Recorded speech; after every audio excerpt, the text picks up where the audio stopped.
ಮುಂದಿನ ಪದ್ಯ ಮುಂಬೈ ಜಾತಕ ಅಂತೇಳಿ GS ಶಿವರುದ್ರಪ್ಪನವರು ಬರೆದಿರುವಂಥ ಪದ್ಯ ಮತ್ತು ಪದ್ಯದ ಶೀರ್ಷಿಕೆಗಳನ್ನ ಬರೆದಂಥವ್ರನ್ನು ಕೂಡ ನೀವು ನೆನ್ಪಿಟ್ಕೊಳ್ಬೇಕು ಅಂತ ನಾನು ಹೇಳಿದ್ದೇನೆ. ಇಲ್ಲಿ ಜಾತಕ ಅಂತಂದರೆ ಭವಿಷ್ಯವನ್ನು ಹೇಳುವಂಥ ಒಂದು ವಿಷಯ ಸೂಚಕ. ಇಲ್ಲಿ ಮುಂಬೈ ಎನ್ನುವಂಥ ಒಂದು ದೊಡ್ಡ ನಗರದ ಕಥೆಯನ್ನು ಹೇಳ್ತಾ ಹೋಗುತ್ತೆ. ಇಲ್ಲಿ ಮುಂಬೈ ಅನ್ನೋದು ಒಂದು ಪ್ರತೀಕ, ಎಲ್ಲ ನಗರದ ಪ್ರತೀಕ ಇರಲಿ ಅದು. ಮುಂಬೈಯಲ್ಲಿ ಮಗು ಹುಟ್ಟಿದ ಸ್ಥಿತಿಯನ್ನು ಹೇಳ್ತಾ ಹೋಗುತ್ತೆ.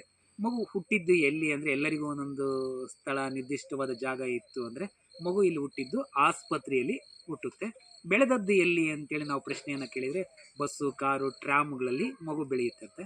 ನೋಡಿದ್ದೇನು ಅಂತಂದರೆ, ನಾವು ನೀವೆಲ್ಲ ಸುಂದರವಾದ ಹಳ್ಳಿಯ ಜನ ಸುಂದರವಾದ ವಸ್ತುಗಳನ್ನ ನೋಡಿದರೆ, ಕೆರೆ ಬಾವಿ ಕಟ್ಟೆಗಳನ್ನ ನೋಡಿದರೆ, ಇಲ್ಲಿನ ಮಗು ಲಕ್ಷದಾರಿಗಳ ಅಂದರೆ ಪ್ರತಿದಿನ ಲಕ್ಷದಾರಿಗಳ ವಾಹನಗಳ ಓಡಾಟವನ್ನು ನೋಡಿ ಬೆಳೆಯುತ್ತೆ. ಇಲ್ಲಿ ತಾಯಿಯಾದಂಥವಳು ಏನನ್ನು ಕಲಿಸ್ತಾಳೆ ಅಂದರೆ, ರಸ್ತೆಯನ್ನು ದಾಟುವಾಗ ಎಚ್ಚರಿಕೆ, ಕ್ಯೂನಲ್ಲೇ ನಿಲ್ಲು, ಬೇರೂರು ಎಲ್ಲೇ ಆಗಲಿ ಬೇರೂರು ಬಿಟ್ಟು ನಿನ್ನ ಅಸ್ತಿತ್ವವನ್ನು ಕಂಡ್ಕೋ ಅಂತೇಳಿ ಕಲಿಸ್ತಾಳೆ. ಮಗು ತಾನಾಗಿ ಕಲಿತದ್ದು ಬಹಳ ಕಡಿಮೆ ಅಂತೆ.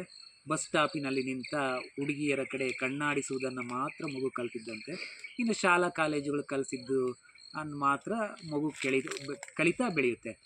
ಅಂದರೆ ಇಲ್ಲಿ ನಗರ ಜೀವನ ಎಷ್ಟು ಯಾಂತ್ರಿಕ ಅನ್ನೋದನ್ನ, ನಗರ ಜೀವನದಲ್ಲಿ ಯಾವುದೇ ಸತ್ವ ಇಲ್ಲ ಅನ್ನೋದನ್ನ ಇಟ್ಕೊಂಡು ಇದಕ್ಕೆ ಸಂಬಂಧಪಟ್ಟಂತೆ ಮುಂಬೈ ನಗರದ ವ್ಯವಸ್ಥೆ ಹೇಗಿದೆ, ಈ ಥರದ ಪ್ರಶ್ನೆಗಳು ಬಂದರೆ ಒಂದು ನಗರವನ್ನು ಕೇಂದ್ರವಾಗಿಟ್ಕೊಂಡು ಮುಂಬೈ ಜಾತಕದ ಪದ್ಯದ ಹಿನ್ನೆಲೆಯಲ್ಲಿ ಚರ್ಚೆ ಮಾಡ್ತಾ ಬರಿತಾ ಹೋಗಿ ಏನಾದರೂ ಒಂದಷ್ಟು ರಿಲೆವೆಂಟ್ ಆಗಿರುವಂಥ ಉತ್ತರಗಳನ್ನ ಬರೀರಿ.